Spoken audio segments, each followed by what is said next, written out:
If you know the secret of time, it will change everything. It's not a question of whether we feel like doing things or not. It's a question of knowing something. If I enter a dark room, why does my hand automatically reach out for the light switch?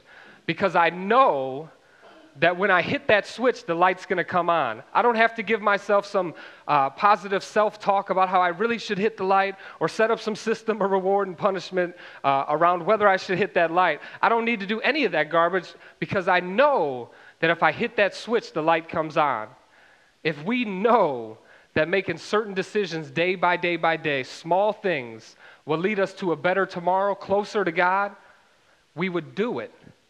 But we don't trust the fruits of what comes down the line.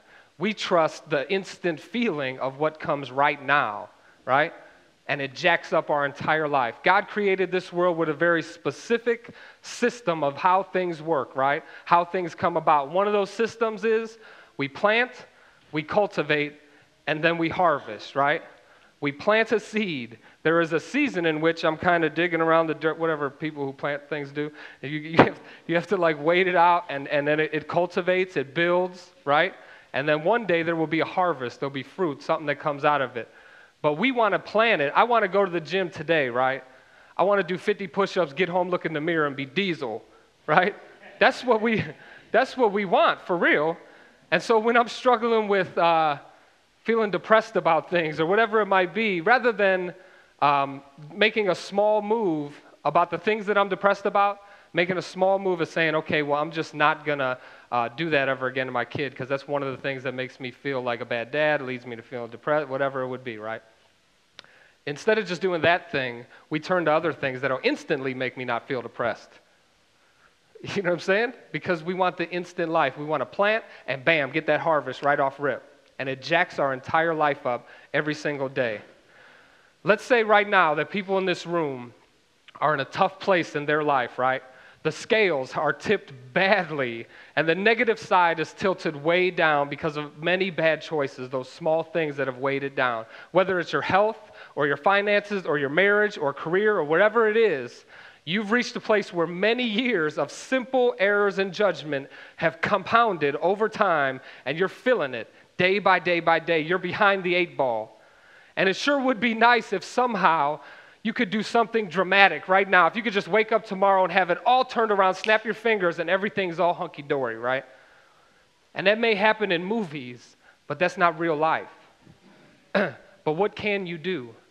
What happens if I add one small positive thing on this side? Coming here, many of you coming here, is a positive thing. No matter where you're at in life or where you're at on the whole accepted Christ pendulum or the whole faith thing, coming here into a place where it's a community of brothers and sisters just trying to move forward is an awesome positive thing on that positive side of the pendulum, right? But if you add just that small positive action, one after another, nothing you would even see immediately change. You know what I'm saying? I don't become a great dad because I paid attention to Benny today. I'm not a great dad then. 10 years down the line, like I said, it would have made a difference, right? And what happens if you just keep adding one positive thing on that positive side? Before too long, if we just start making the right choices on a day-to-day basis in small things, we will see those scales start to tip oh so slightly, and then again and again, and eventually that heavy failure side will start to lift and lift. And the scales will start swinging in God's direction and where He wants us for our life. No matter how much negative weight from the past is on this side, we have countered it by making positive decisions right now and godly decisions. Waking up in my word every day won't make me a Bible scholar tomorrow. Won't make me have the wisdom of God in the morning, right? 10 years from now, when my child is going through something or a friend, his husband just died, I will have a word that is far better than I would have today. Trust and believe. You see what I'm saying? These small little acts of obedience can change everything.